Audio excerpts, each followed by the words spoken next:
drawing in people, places, ways of life and experiences which relate to the frequencies we're putting out. So if you bring this to the big picture, we are living within an energetic sea.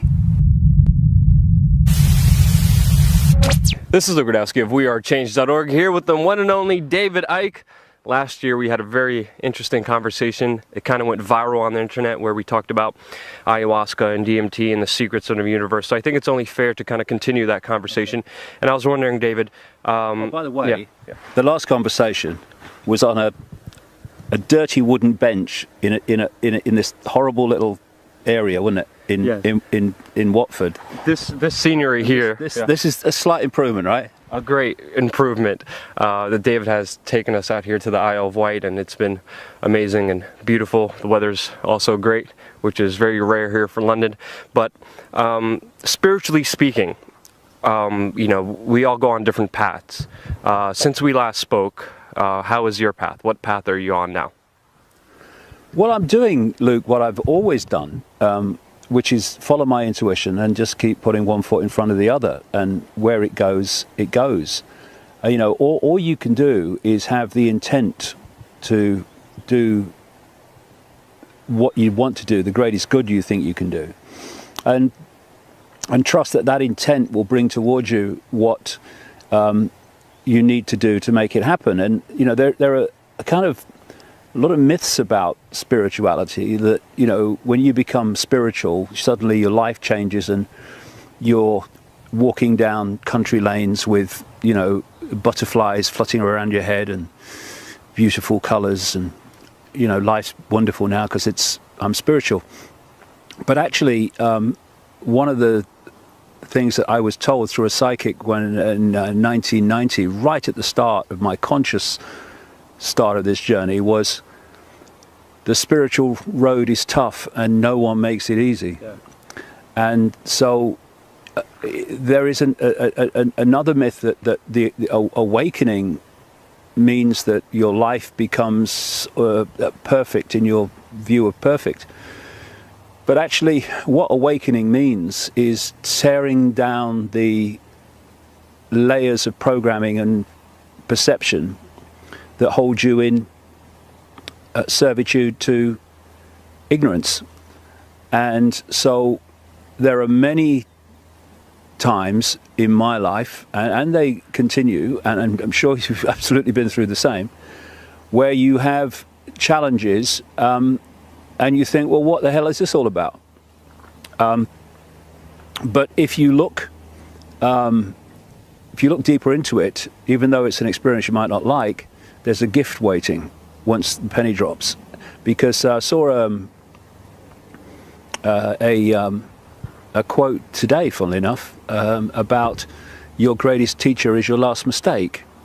And so what we call mistakes are just experiences that give us insight, which without experiencing it, we wouldn't get the insight.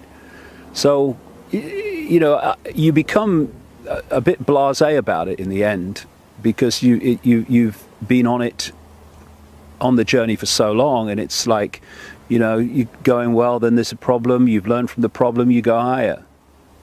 And that's what I've always done, and that's what I'm doing now. And where it goes is where it will go. Just like Bill Hicks said, life is just a ride. It's an up and down kind of interesting roller coaster. But personally, one thing I learned from last year is gratitude.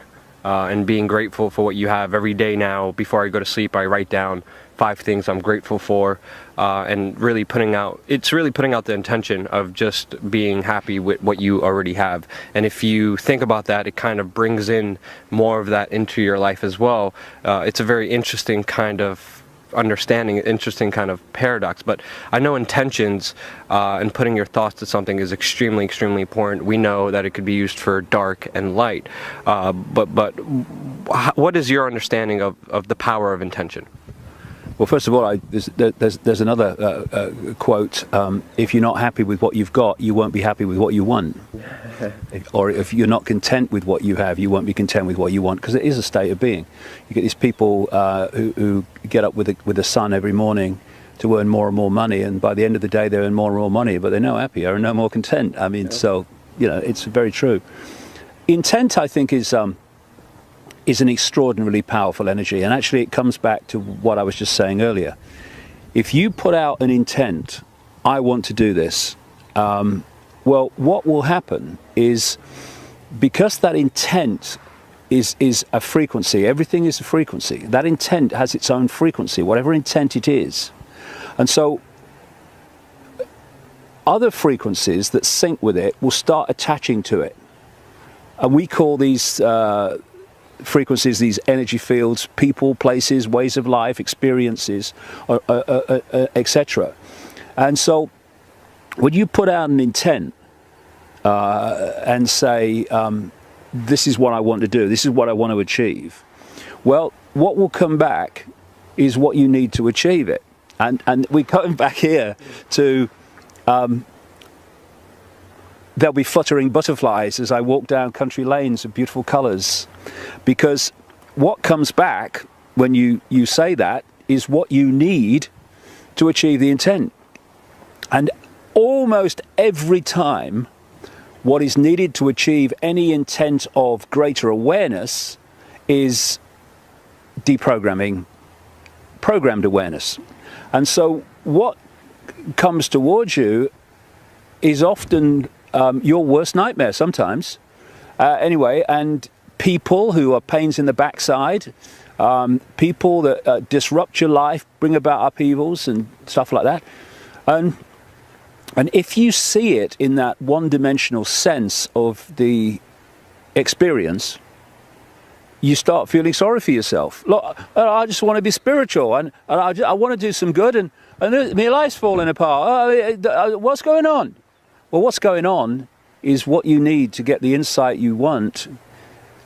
You are having the onion skins removed that are keeping you from that understanding, because it's not a case of seeking enlightenment. We are enlightened. That's what we are. We are all that is, has been, and ever can be. But what the awakening path is removing all those layers of programming and perception control that are keeping us from that level of ourselves, which is enlightened. Mm-hmm. And what experience does, I mean, wise people take experience and learn from it. Foolish people take experience, don't learn from it, and so keep repeating the same things. What's that line? If you always do what you've always done, you'll always get what you've always got. And so I think people kind of need to cut the crap about spirituality as if suddenly... I see this lot, Luke, in the New Age. And the New Age, there's some very nice people in the New Age, but it is a massive form of escapism. I meet so many people in the New Age, or have over the years, not so much now, that that are using it as a form of escape. So they live this life in which outwardly they are portraying themselves as enlightened and happy and joyous and oh, everything's wonderful because I'm spiritual now. But inside, they're full of crap. Yep. And it comes to the surface eventually. And until that crap, and it's not kind of condemning everybody, everyone's full of crap because we're in a madhouse. And we've been programmed by a madhouse since we were born here. So, you know, it's not condemnation, it's just facing facts. And until you recognize the crap and remove it, then you'll stay full of crap. And that's what intent does. You put the intent out. Okay, if you can't achieve your intent while you're full of crap, here's some experiences to get rid of the crap. And you get these people come in your life. You're horrible. Why are you doing that to me? And at the end of it, are you more enlightened? Well, yeah, I am. Yeah, I've learned a lot from that. Well, that was the idea. That's how it works. But we judge every experience in and of itself. When, I mean, I look, and I'm sure you'll do the same. And I'm sure everyone listening to this will do the same. When you look back at what gave you the most in terms of wisdom, expanded awareness, it was something in the moment of experiencing it you didn't like. Very much so. A lot of growth for myself came from a lot of pain, a lot of suffering, a lot of loss with either my health or personal relationships. And I like how you broke it down, because there is this perception of spirituality as this hippy-dippy kind of culture where people just think positively and everything positively happens and everything's happy-go-lucky, when in reality it's about facing your fears, facing your ego, facing your pride, and finding a truest version of yourself where you could really act freely. And I think that's a very important distinction, because it's not all hippy-dippy. No. But I think a lot of it also has to do with certain frequencies, certain kind of thoughts and patterns that we put out there as well. There was very interesting scientific experiments done on plants. For an example, a piece of lettuce was cut by a specific scientist, and they measured the frequencies, and it was suffering frequencies, it was pain suffering, and all living things have these frequencies. And I think understanding this kind of realm is very important, because these elites, these powerful men, I feel, have grasped it in a certain way. They have certain rituals, they have their intentions that they put out there. Meanwhile, we talk about it, we're deemed crazy and insane and delusional. Meanwhile, the mainstream media, who pegs us as this, doesn't even talk about the politicians who are actually doing this, like in the Bohemian Grove, wearing robes, doing sacrifices, and doing all these insane rituals. So my question leading to this is the importance of frequencies and understanding them. What's your grasp on frequencies? Well, for me, frequency in the end, frequency is everything, because everything is a frequency. This conversation is a frequency. I mean, and if we were laying into each other, the conversation would be a different frequency. Everything's a frequency, and frequencies attract frequencies. I call it vibrational magnetism. And therefore, what you put out comes back. So when you put out the intent, whatever that intent is, it's represented as a frequency, and it draws in frequencies that relate to it. And so we, at any point in our lives, depending on our state of being, our attitudes, our emotional state, whatever it is, our intent, we are vibrating to particular frequencies, particular frequency band. And that frequency band is going out. It's represented in our auric field. And so we're drawing in people, places, ways of life and experiences which relate to the frequencies we're putting out. So if you bring this to the big picture, we are living within an energetic sea. This can, you can photograph it now. It's, you call it the Earth's energy field, whatever you like. There is not empty space between everything. They are different expressions of an energetic sea. And if you want to affect all the fish at the same time, you affect the sea. If you want to affect all human beings at the same time, you affect the energy sea. Now, when you think that the technological radiation in our energy sea has increased by millions of times in the last 50 years, this energetic sea that we are speaking in now is dramatically different to what we would have been speaking into 50 years ago. And so that's fundamental for this reason. Our energetic fields, what we call people, interact with this energetic sea. And therefore it's affecting us, and it's affecting our state of being. And our state of being then changes to different frequencies. We attract to us like frequencies to what we're putting out. So it is actually not just about manipulating an energetic Earth energy field. It's about manipulating everything within it by what you do to that.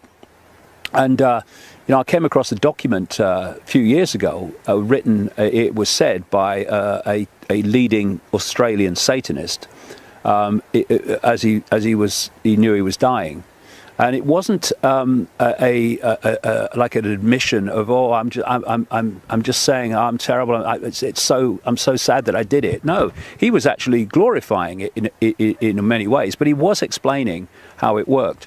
And we talked about the children and politicians and all the stuff.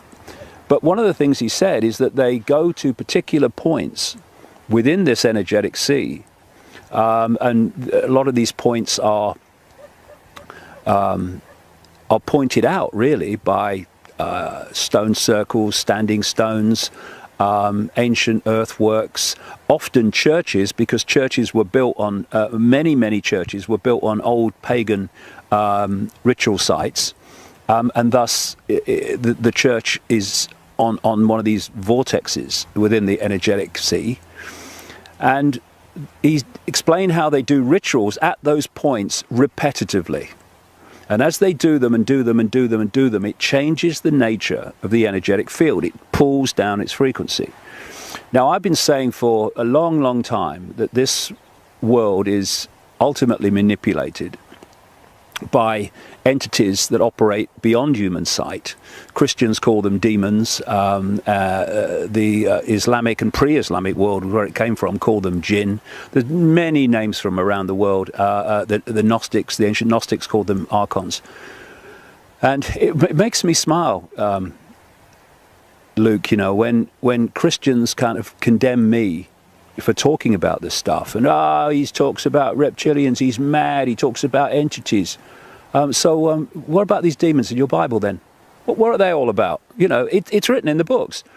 And these entities are all over the ancient world. You see them described in almost exactly the same way, often exactly the same way, using different names. And they operate in a certain frequency band. And basically, it's a frequency band that is a distortion. It's a bit like a computer virus. You might want to use that analogy. And this force is of itself a distortion. And so what they have to do to have control over the target population is to pull the target population into the distortion. And if you look at the world, it's not only a distortion, it's a distortion to the point where it's virtually everything's an inversion. Everything's inverted. And so you've got the natural order. The natural order of balance is love, kindness, caring for each other. The inversion of that is war, conflict, people dying of hunger in a world of plenty. These are all inversions of the natural order. And so society has been manipulated and continues to be so, not least by infusing the energetic sea with the distortion to pull people into a distorted state. And if you don't understand this, then the distortion completely controls your perception. For instance, all around the world, particularly in America at the moment, but it's coming in many other places, we're having the clearly unfolding police state. We're having the, YouTube is awash with police brutality, not least out of America. And we're getting more and more imposition by uniforms. Now that's the distortion. It's not the natural order for that to happen, for people to be brutal to each other. That's a distortion. They're expressions of the distortion. But if you then think, well, the only way that we can react against that is by stockpiling weapons and using them if necessary, then you're just another expression of the distortion, because that's not part of the natural order either. Killing is not part of the natural order. Making people suffer, maiming people, it's not part of the natural order. It's a distortion of the natural order. And whether you're fighting for peace or fighting for fascism, it's still part of the distortion. I have this phrase I've used for years: what you fight, you become. And what do you become when you fight? You become an expression of the distortion. And because people who think they're awake are so programmed by the perception of the world that they can see which is just a tiny band of frequency, the enormity of forever exists beyond that tiny frequency band, and yet from that little sliver of frequency, people think that they can know it all. And if you only see the physical, then the only thing you can think of in terms of meeting what you perceive as a physical situation is with another physical situation. So if we're going to get out of this, we need to understand that it's about frequency, and it's about manipulating human perception, thus human states of frequency, so that we sync with the distortion, and then the distortion's calling the shots. It's like tuning a computer into the internet. It's now feeding you information from which you get your perceptions, your reflex action responses about everything. And when you are working to get closer to the natural order of balance, of love, of caring, of seeking what's best for the greater good and not just for the perceived success or benefit of you, then you start to move out of the distortion because you're no longer syncing with it in terms of frequency. And at that point, the distortion stops influencing your perceptions. And as it stops influencing your perceptions of everything, it allows space for other perceptions to come in, for other insight to come in, because you're now connecting with something that's beyond the distortion. And that's the point where you get insight. It's where when you get revelation of how things are. And of course, at that point, everyone attached to the distortion says you're mad and crazy and insane, because insanity has become, because of the distortion, insanity has become the norm. Insanity is perceived as normal. And therefore, if the world doesn't see you as strange,